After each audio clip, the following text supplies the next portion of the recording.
don't like that I'm this person, out of that I'm the additional wife, that I'm the income, or that I chose to be, in polygyny, or marry a married man, and these different things like that, because now they're going through their own thing.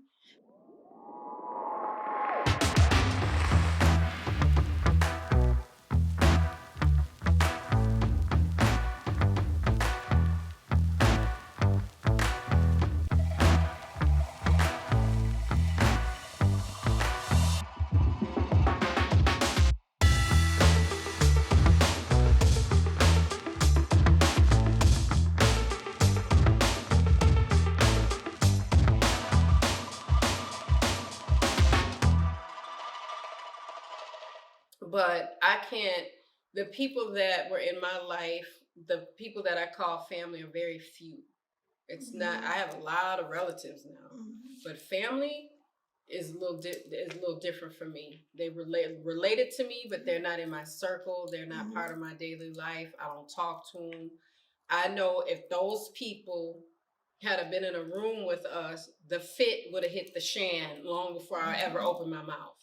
So I just, I'm like, I don't owe anybody my story. I told my close friends. I told my parents, of course, because they're my parents, whether they raised me or not. I told my grandmother. Outside of that, because my friends are in the Islamic community, and then you got social media, and they were doing their digging, and I never dug. They were like, oh yeah, I don't know anything. I'm like, you so know everything. But I like that the people, when they love you, they protect your heart. When people don't love you, they don't care about your heart at all. They don't protect it. So we're careful about who we told. Don't care if we all were in pain or not. You still have to control your responses and go, okay, is it going to serve my situation to tell this particular person about what's going on in this family, or no? Is it going to hurt me? 9 times out of 10, it's going to hurt you, even if somebody doesn't realize that it is. So you kind of got to evaluate who's in your circle. You really do. Yeah. I found that out. I thought people loved me, and then I found out, no, they actually did not want this to succeed.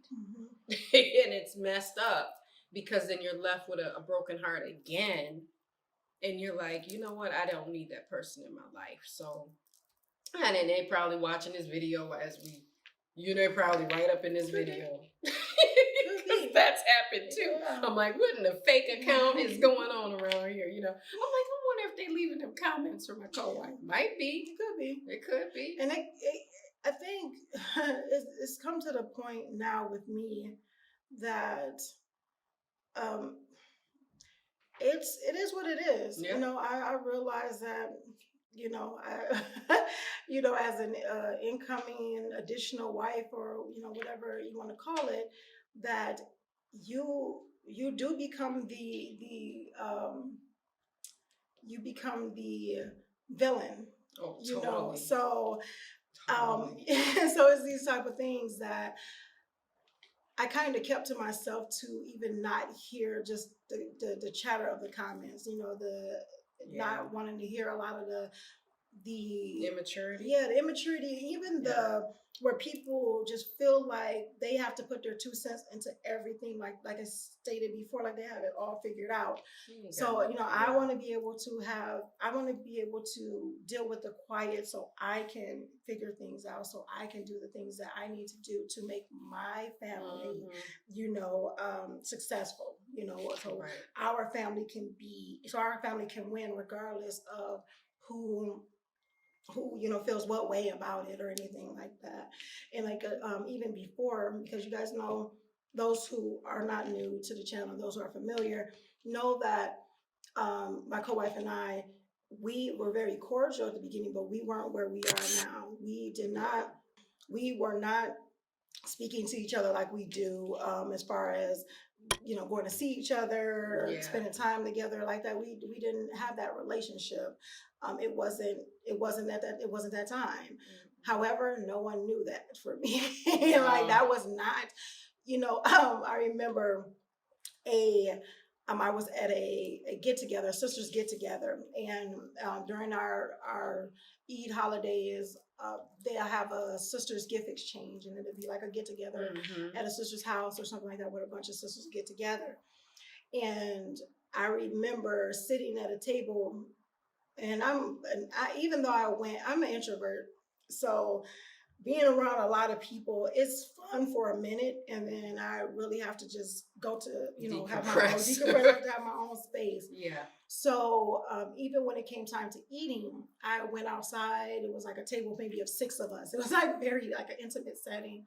And I don't know how the conversation came up on polygyny. I think I probably even just chilled, and walked into the conversation of polygyny. And we're listening and everything like that. I'm just listening. And people I just want to hear what people have to say, their ideas, their thoughts, their things like that. And then after a while, I just had to step in. I was like, I, can speak from experience on, this type of thing, because, it seemed like everybody else was speaking on theory. And so first they start talking again. It was like, hold up. You said what? I say what? Say, huh? And this was during the time where my co-wife and I, we weren't getting together. We didn't, whatever, but they didn't know that. So they were like, oh, how this and how, ask any questions. I'm like, our co-wife is well, and this and that, whatever. And I'm like, this is the family and blah, blah, blah. And then the whole conversation shifted. The whole thing of, well, I don't know if I could do that, or this and that, whatever. So, you know what? Well, my dad had da, da, da, da, da, and my blah, blah, blah. So now the whole conversation went on a positive note, because now they're sitting around someone who didn't feed into that negative energy of what that can be. So we have the tools, and we have the power to shift the narrative, to make the narrative what we want it to be. Even if we may be hurting, even if we may be going through some stuff, we don't want to spew that on other people, because just in case things may shift around, change for the better, we don't want to have to backtrack. And I've seen that from a number of our comments. You guys know who you are, that about a year ago or 2 years ago, y'all came for me in the comments about some of my videos.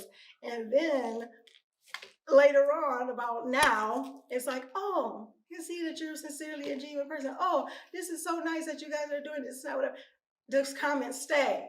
He's my husband. He's my husband. He was my husband first. Well, he's mine now. He's both our husbands. He is, you're right. Okay, so I know you guys think that this is what polygyny is supposed to look like between co-wives. And we're here to let you know that that's not what it is. What it is. And that's not how it works. We're going to go and talk to these women about what it's really supposed to be. Okay, guys. So I'm Coach Nyla. And I'm Coach Fatimah. And we are co-wives, and we're married to that man, Coach Nazir, that just left out of here. Yes. So, yes. And the way you've seen it, usually that's what people think polygyny is, and how co-wives should behave and react when they're married to the same man. But is that the best way? Is that the most effective way? No, not if you want long-term success in polygyny. And we created a wonderful roadmap to help you through polygamy with different requisites, as well as vulnerability, value. We discuss value, placing value on your marriage, how to be vulnerable within your marriage, because it's actually a superpower. We speak about that in our polygamy roadmap. We also discuss vision. What is your long-term vision, again, for success in polygyny? And ultimately, victory. Victory. How to win as a family. Yes. How to win with your co-wife. Yes. How to win overall in your marriage in polygamy. So yes, make sure you get the polygamy roadmap today at polygamyroadmap.com.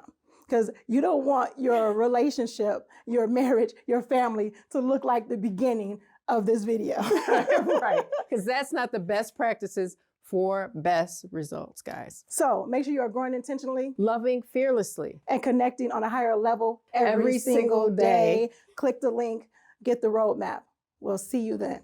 Assalamu alaikum. Peace. I just know what they look like. However, I had to look at, you know what? Hurting people hurt people. And this person could possibly be going through their own thing and may not like me, but not like me, just don't like don't like that I'm this person, out of that I'm the additional wife, that I'm the income, or that I chose to be, in polygyny, or marry a married man, and these different things like that, because now they're going through their own thing.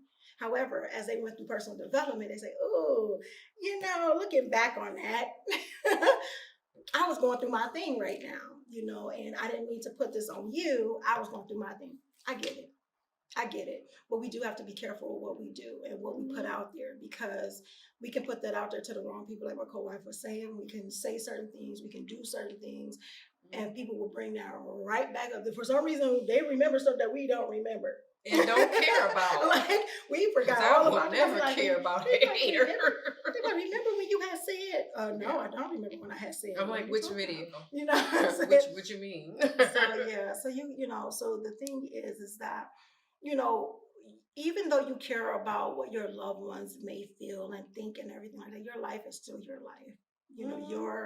Your journey is still your journey, and you have to work on that for yourself and for the betterment of your family. And eventually, I will believe, if they genuinely and truly love you, that they will see that and they will come around. That's what I mean. I had to do it with my family. Seriously, I mean, I didn't have a lot of, like I said, the only person was really my mom, because she was the only one that pretty much knew the kind of like I won't even say the ins and outs, because the stuff that I was going through, she didn't know any of that. She didn't know, and she still don't know, and it don't matter to her now, because she sees what she sees now. It's old news, so it's like, don't bring up. She's over it. My mom, this is the woman that was telling you, don't bring up old mess, because it will start to stink.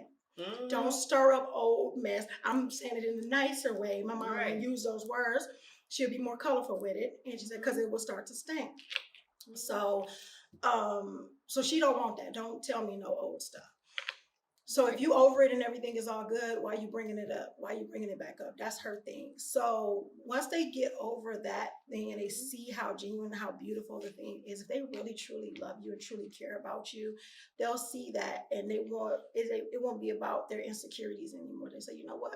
You showed me something different. You showed me something different perspective. Right. And they'll be happy for you because you are happy. Yeah. If they sincere, they will be. Yeah. If they're not, they won't be around you. They won't be around long, because, their actions will expose them. I mean, and people know that I've just been attacked more for staying with Coach Nazir. I've attacked myself for it, early on, so that's why stuff doesn't bother me, because you can't attack me harder than I attack myself. So I just keep it cute, keep it moving. The negative comments don't serve me. You just give me content. That's true. That's all. Yeah, I've been attacked because people killed me off. It was like, if she died, then I'm like, damn. Like, that's rough. That's vicious, y'all. Then you be the only wife again. I'm like, oh, no, I don't know that. I don't know that. Here we go. We don't know that. So yeah. Shoot, nobody who could say I thought I'd be the only wife for a long, long, long forever. But so you can't say, so when people go, well, what if she got this and she died? What if he died? What if he died? He gonna die. We all three gonna die, and everybody watching this video and everybody in this world gonna die. So we have to think about what we can do now and what our intentions are for the future. And we've had the conversation with our parents. Our parents are fine. A friend of mine that was getting divorced, I walked the floor, and my grandma was like, "Why are you walking the floor?" Because she sleep. She said, "You letting that bother you?" And she sleep. And she told you she having a good night's sleep. Go on, walk the floor then. She's whole. She's whole, and you up. Because I've done that too, and I was like, wait, why am I thinking about this more than someone else is thinking about it? If they good, and that's the thing too, because sometimes we think we know better than the other person. The person say they good, trust that they good. I mean, for the most part, sometimes you can see when something is kind of going awry, but when it comes down to it, if someone say I'm good and I'm working on my stuff, or I'm feeling, I'm just having a day, or take it. Don't feed into the negativity. Because if I'm not good, honey, you will be on my mental hit list, and you will know why. So it's just, it's that for me. So I didn't get married my parents weren't even, my mother was at my wedding. My dad wasn't even there. So I'm going to ask him about how he feels about me being I'm grown. So he was like, okay, cool. Let's talk about how you looking right now. He's hooked up to everything in the hospital. So we got to kind of prioritize our stuff and just stay focused on what makes us feel fulfillment versus what is draining us. If people are draining you, even if it's your parents, distance is important, So yes, I hope you guys like this video. Yes. We get long-winded, but it's 2 of us, y'all. Yes, and then this is story time, so you guys get part 1 and part 2. So. Right. Make sure you guys are following us on our socials. At IG, we are Outstanding Relationships, and on YouTube and Facebook, we are. Yes, Outstanding Personal Relationships. Yes. Yes, that was Facebook and YouTube, right? Yeah. Boom. Boom, there we go. So Facebook and YouTube. Make sure you like, comment, subscribe. You like this video, share it with others because sharing is caring. And be part of the notification gang. If you're not right now, hit that bell so you're notified of our videos. Yeah. We do post videos every single week, so make sure you don't forget about that. Make sure you are growing intentionally, loving fearlessly, and connecting on a higher level every single day. Yay! Assalamu alaikum. Peace.